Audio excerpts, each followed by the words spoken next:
Tere lapsed! Eelmisel tunnil me õppisime teiega kahekohalise arvu korrutamist ühekohalise arvuga. Kahekohaline arv tähendas seda, et see on kümneline ja üheline ja ühekohaline arv seda, et see on ainult üheline. Ole hea, vaata tahvlile ja mõtle, millised sõnad on nendest lünkadest puudu. Kahekohalise arvu korrutamisel ühekohalise arvuga korrutan enne. Siis ja seejärel saadud tulemused. Õige. Ühekohalise arvuga korrutan enne kümnelised, siis ühelised ja seejärel liidan saadud tulemused.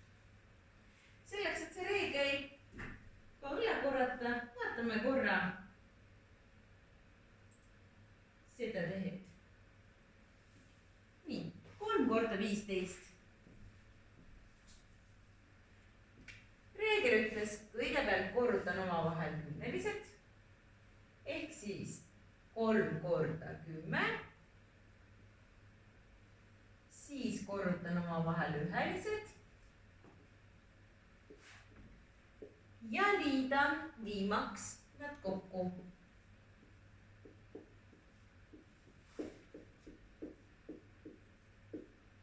Nii, selle reegel meil oli. Aga tänases tunnis me tegelikult ka jätkame selle sama teemaga, kordame seda ja õpime ära ühe mooduse veel, kuidas leida sellisele tehtele vastus.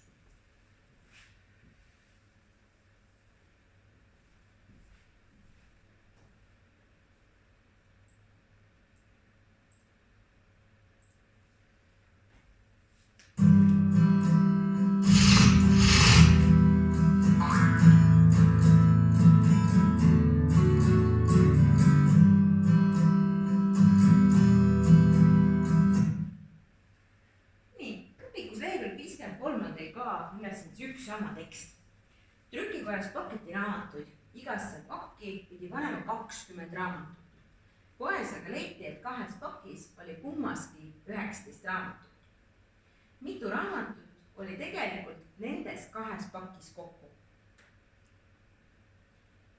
Nii, kõige lihtsam teadasaamine esimeses teises klassis teile tuttav, liidan kokku. Mul on 2 pakki, 19 plus 19.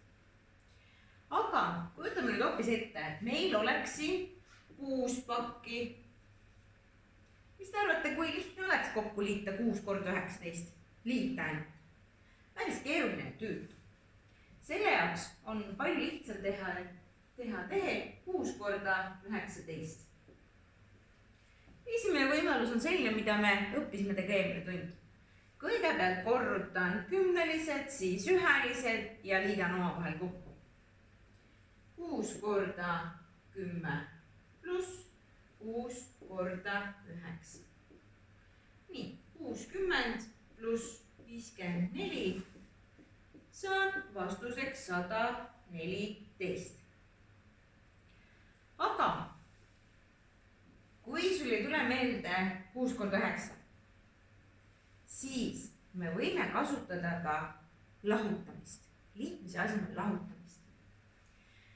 See nõustud minuga, et arvu 19 ma võin kirjutada ka lahutamistehtena. Ehk 20 miinus 1 on võrdne 19-ga, eks on. Ehk teisisõnu seda sama tehet võin ma lahendada ka nii. 6 korda 20 miinus 1 võrdub. Ainult nüüd on see oluline roll, et omavahel kümneliste ja üheliste korrutist ma mitte ei liida, vaid lahutan. 6 korda 20 õppisime teiega, 6 korda 2 on 12, lisan ainult nulli lõppu, saan 120. 6 korda 1 on 6 ja nüüd lahutan. Vastus tuleb täpselt sama, lihtsalt. Kui sa kasutad siin lahutamisvõtet, pead ka siin lahutama. Kui sa kasutad liitmisvõtet, siis ka siin liidan. Nüüd on sinu enda valik, kummast varianti sa soovid rohkem kasutada, millega oma tehteid lahendada.